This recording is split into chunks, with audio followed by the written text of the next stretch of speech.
Chicken lovers అందరికీ chicken 65 ఒక comfort food. Evening snack అయినా మందుకు మంచింగ్ అయినా 65 గుర్తొస్తుంది. ఎన్నో డిఫరెంట్ వెరైటీస్లో చేసుకోవచ్చు, కానీ మనం చేసుకున్నది సూపర్ ఈజీ ఎప్పట్లాగానే.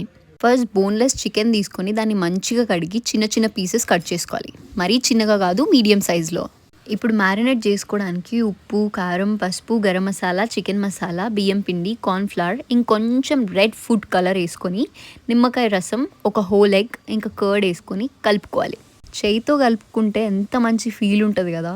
ఇంగ్రీడియంట్స్ అన్నీ మంచిగా మ్యారినేట్ అయ్యే వరకు మిక్స్ చేసుకొని ఒక హాఫ్ అన్ అవర్ పక్కన పెట్టుకోవాలి. ఇప్పుడు కడాయిలో ఆయిల్ హీట్ చేసుకొని మీడియం ఫ్లేమ్లో పెట్టుకోవాలి. Chicken pieces light reddish brown colour వచ్చే వరకు ఫ్రై చేసుకోవాలి. ఎక్కువ బ్రౌన్ కాదు, ఈ కలర్ ఉండాలి. మనం సెకండ్ టైం కూడా ఫ్రై చేసుకోవాలి కాబట్టి. ఇప్పుడు స్ట్రైనర్లోకి తీసుకొని, ఇప్పుడు సెకండ్ టైం ఫ్రై చేస్తున్నప్పుడు అన్ని పీసెస్ ఒకటేసారి వేసి హై ఫ్లేమ్లో ఫ్రై చేసుకోవాలి. కొంచెం సేపే, ఇట్లాంటి బ్రౌన్ కలర్ వచ్చేంత వరకు. ఆ స్ట్రెయిన్ చేసిన బౌల్లో టిష్యూస్ పెట్టుకోవడం కొంచెం బెటర్. ఇప్పుడు అదే కడాయిలో ఆయిల్ అంతా తీసేసి కొంచెం ఆయిల్ పెట్టుకొని చిన్నగా కట్ చేసుకున్న జింజర్, పొడుగ్గా కట్ చేసుకున్న మిరపకాయలు, కరివేపాకు వేసుకొని ఫ్రై చేసుకోవాలి. ఇప్పుడు దానిలోనే టొమాటో కెచప్, ఇంకొంచెం సోయా సాస్ వేసుకుంటే చాలు. ఇది కదా ఈ రెసిపీకి మెయిన్ క్యారెక్టర్. ఇప్పుడు మనం ఫ్రై చేసుకున్న చికెన్ దానిలో వేసుకుంటే చికెన్ 65 రెడీ.